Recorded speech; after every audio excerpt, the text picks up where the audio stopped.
Assalamualaikum warahmatullahi wabarakatuh. Kita lanjutkan lagi perkuliahan R kita. Sekarang kita masuk bab kedua tentang vektor ini. Jadi pada video kali ini yang akan saya bahas di video kali ini, kita akan membahas 5 subbab. Dimulai dari struktur data dalam R.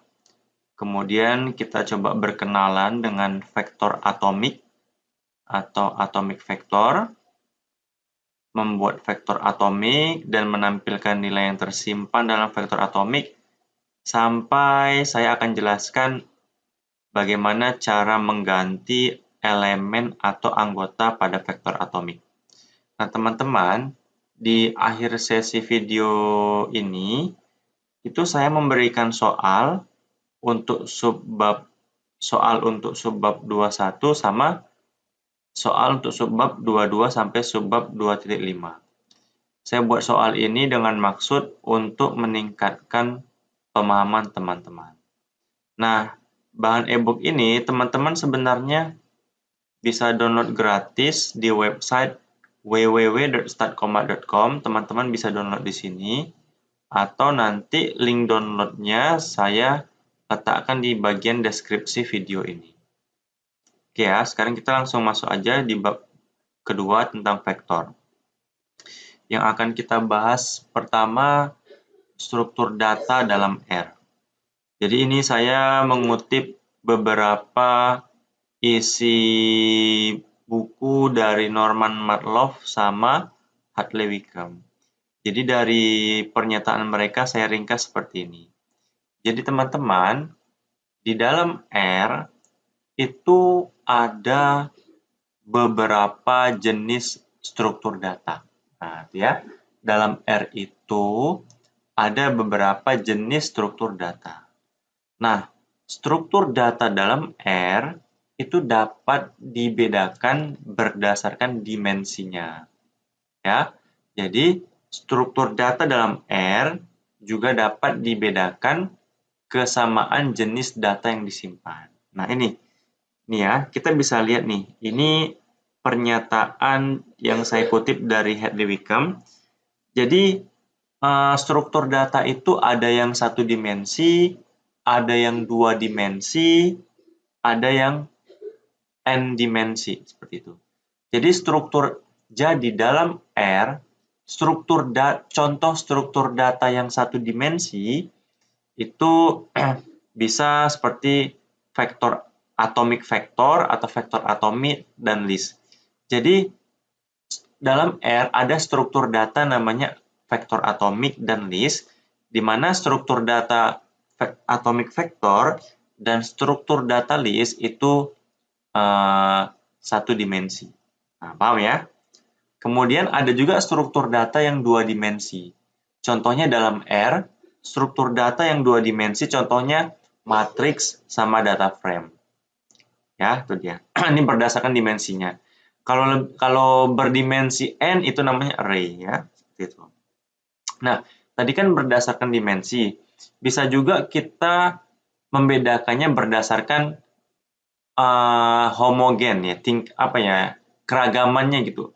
Ada yang homogen, ada yang heterogen. Homogen itu artinya struktur data ini dia menyimpan jenis data yang sama, seperti itu. Contohnya pada atomic vector, pada matriks, ini struktur datanya bersifat homogen, artinya dia menyimpan data yang sejenis. Tapi kalau pada struktur data list dan data frame, itu dia bersifat heterogen, dia bisa menyimpan data lebih dari 1 jenis, seperti itu. Nanti akan dibahas ya. Tapi setidaknya dari uraian ini ternyata ada 5 jenis tipe data, 5 jenis atau tipe data yang paling sering digunakan dalam R. Pertama ada namanya vektor, kedua ada list, ketiga ada matriks, keempat ada data frame, kelima array. Jadi di sini ada 5 jenis atau tipe data yang paling sering digunakan. Ya, seperti itu. Ini teman-teman bisa lihat statementnya si Hartley Wickham ya kalau nggak salah ya. 5 nih kan. This give rise nih kan. 5 jenis data yang paling sering digunakan dalam analisis data tadi ya. Makanya ada vektor atomik, ada list, ada matrix, ada data frame, ada array. Seperti itu. Nah ini. Kemudian, nah ini saya mengutip lagi dari Hartley Wickham ya.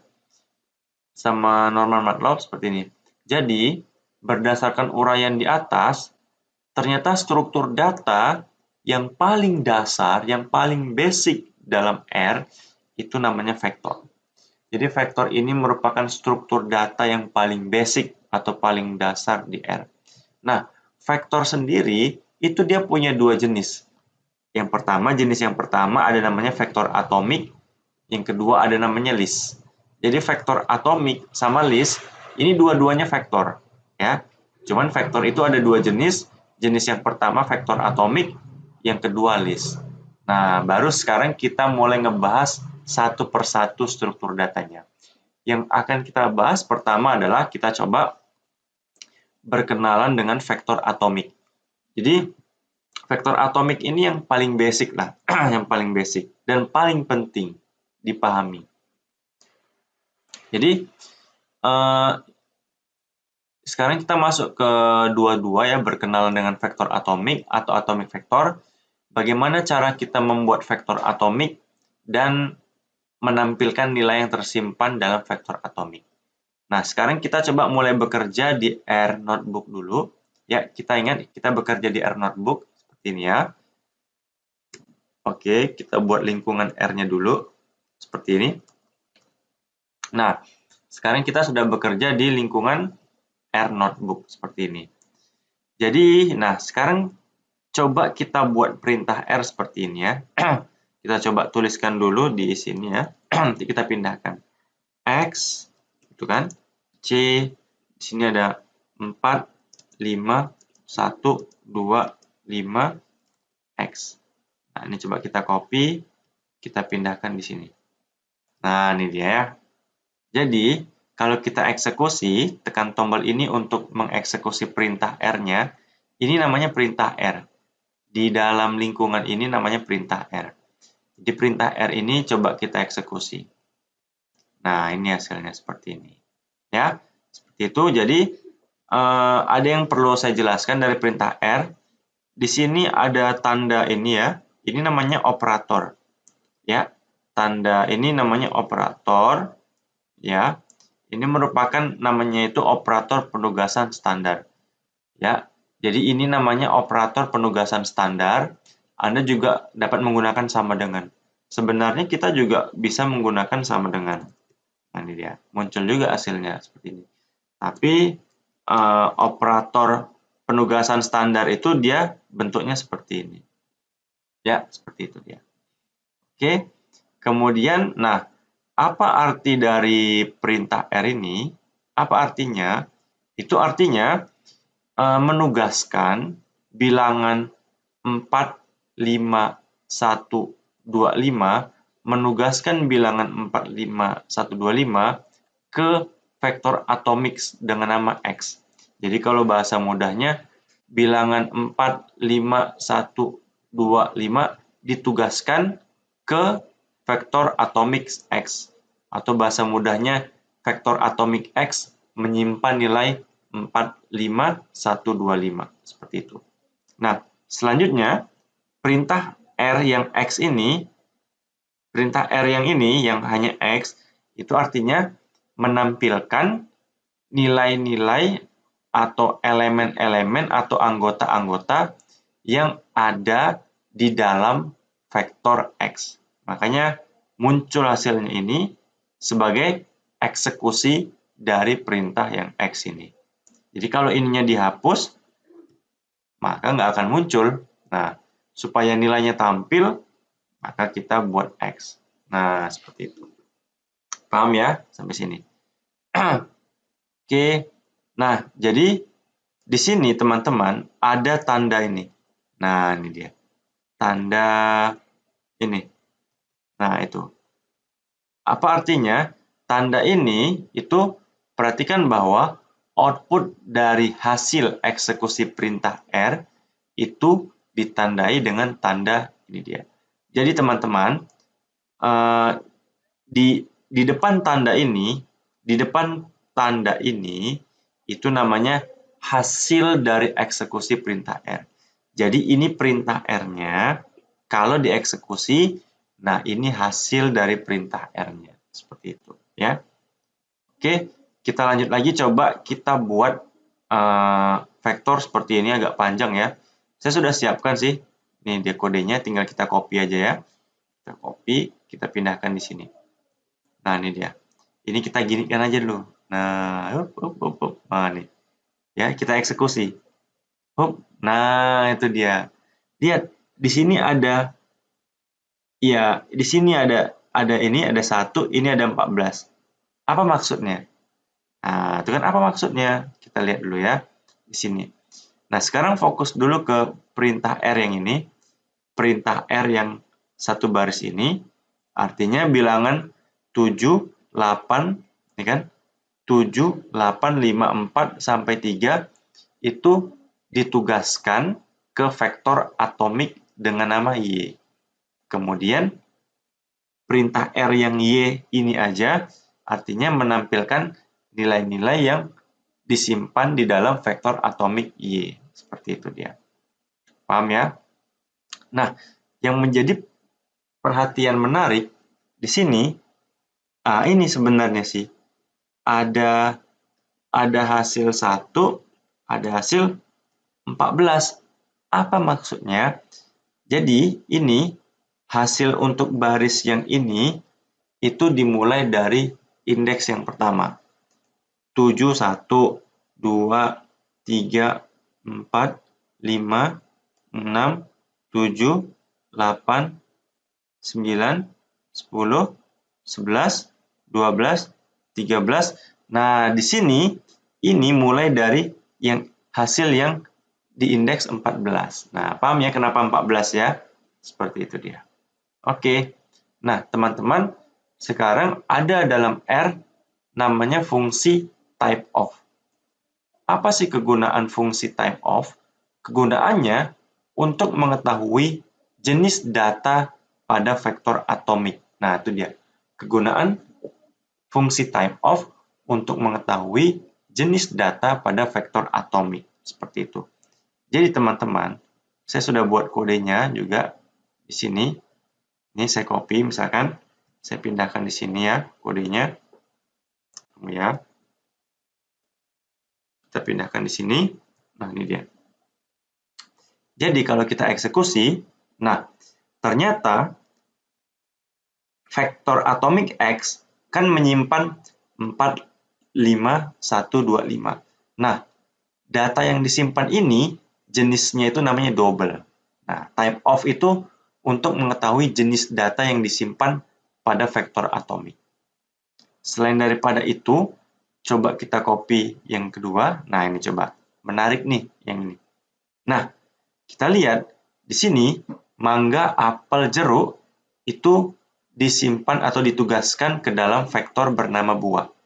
Kemudian yang ini artinya menampilkan elemen-elemen atau isi dari vektor buah. Bakal menampilkan tulisan mangga, apel, sama jeruk. Kemudian akan menampilkan jenis dari vektor atomik buah. Kita lihat di sini, nah ini kan buah itu akan muncul yang ini, perintah dari type of buah muncul yang ini.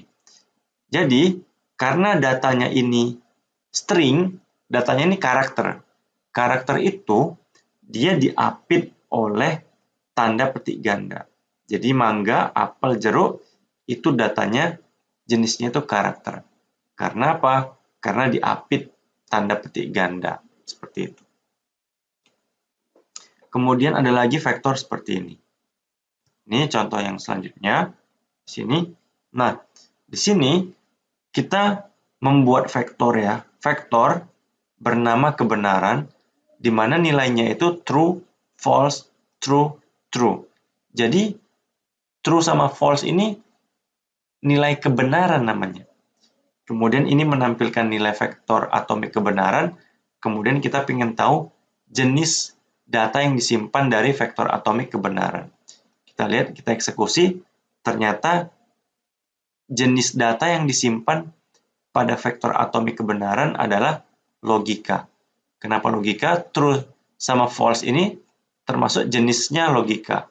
Seperti itu dia. Ya, paham ya? Oke. Sekarang, nah ini penting nih. Kita masuk indeks pada vektor atomik. Ini contohnya juga saya sudah buat di sini ya. Ini dia. Kita coba eksekusi dulu di sini. Nah, di sini jadi vektor atomik kota itu di dalamnya berisi karakter atau stringnya, string kalimat kata Jakarta, Bandung, Medan, dan Padang. Ya, ini kota 1 artinya kita coba menampilkan anggota dari vektor atomik kota pada posisi ke-1.